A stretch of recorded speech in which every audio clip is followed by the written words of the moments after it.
हसन तो एक चिंगारी थी जिसे अल्लाह ने बुझा दिया। अब जब ये कहा है तो हज़रत मिक़दाम इब्ने मादी कर्ब को इंतहाई गुस्सा हुआ, आया और कहा, ऐ माविया, इसी तरह कहा, आज मैं यहां से बेला ऐसी बात कहे नहीं हटूंगा जिससे तुम दिल मिला ना उठो और तुम्हें बुरा ना लगे। फिर कहा, ऐ माविया, मैं तुम्हें अल्लाह की कसम दिलाता हूं कि अगर मैं सच बात कहूं तो मेरी तस्दीक करना और गलत बोलूं तो तकजीब कर देना। कहा कि हाँ ऐसा ही करूंगा। फिर कहा कि ऐ माविया, क्या तुमने ये नहीं सुना अल्लाह के नबी सल्लल्लाहु अलैहि वसल्लम का इरशाद कि अल्लाह के नबी सल्लल्लाहु अलैहि वसल्लम ने मर्दों को सोना पहनने से मना फरमाया? कहा कि हाँ सुना है।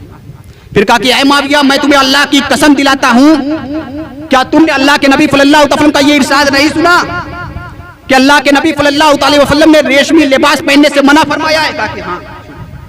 फिर हज़रत मिक़दाम इब्ने मादी कर्ब रज़ियल्लाहु तआला अन्हु ने कहा कि ऐ माविया, मैं तुम्हें अल्लाह की कसम दिलाता हूं, क्या तुमने ये अल्लाह के नबी सल्लल्लाहु अलैहि वसल्लम का इरशाद नहीं सुना कि अल्लाह के नबी ने इरशाद फरमाया है कि दरिंदों की खाल पहनने से मना फरमाया है और उस पर सवारी करने से, उस पर सवार होने से मना फरमाया? का फिर कहा, ऐ माविया, मैं ये सारे के सारे काम तुम्हारे घर में देख रहा हूं।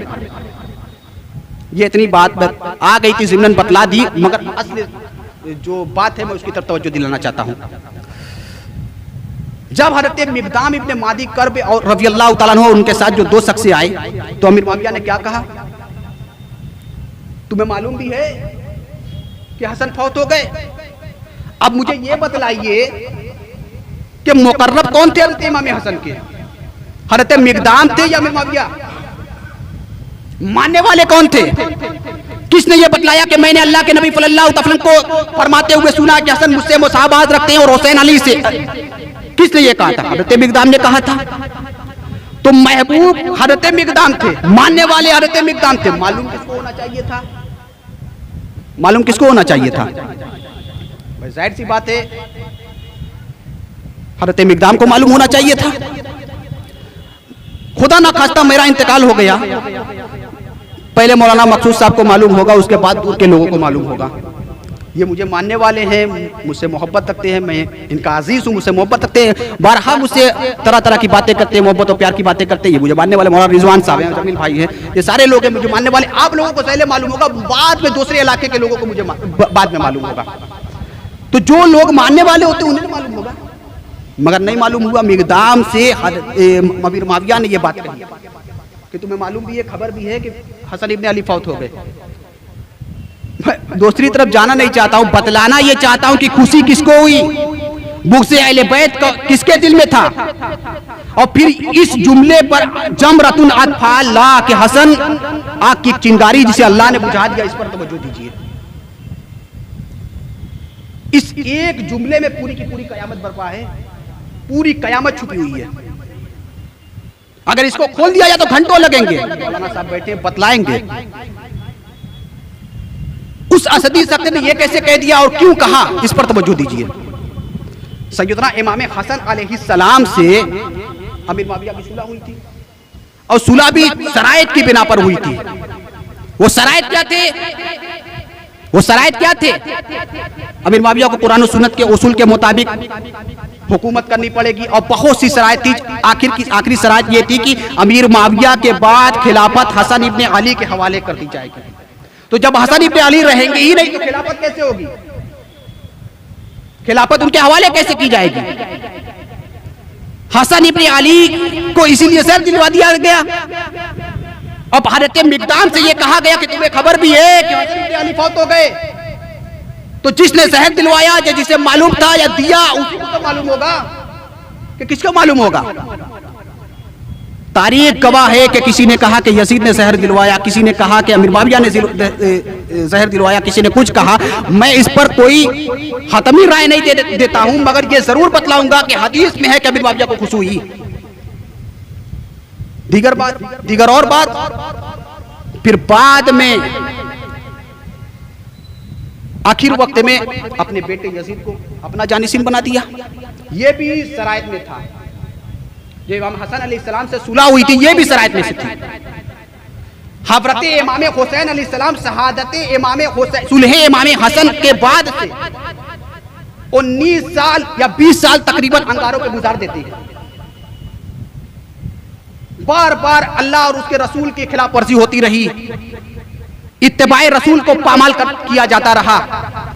इस वक्त आखिर में तफसीर इब्ने कसीर में लिखा हुआ है कि हज़रत इमाम हुसैन अलैहिस्सलाम ने एक खत लिखा अमीर मुआविया के पास, कहा कि मुझे इस बात पे शर्म आती है कि मैं अल्लाह की बारगाह में क्या मुंह दिखलाऊंगा, अल्लाह की बारगाह में क्या मुंह दिखलाऊंगा।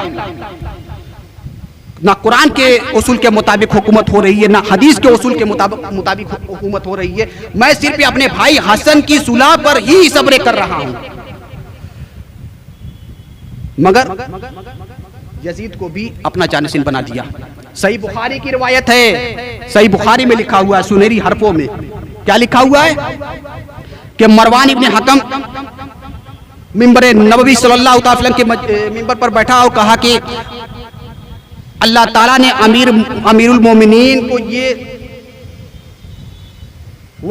ये फहम दिया है, ये अक्ल सुजाई है कि अपने बाद अपने बेटे को खलीफा नामजद कर दिया जाए, जिस तरह अबू बकर ने उमर को खलीफा नामजद कर दिया था।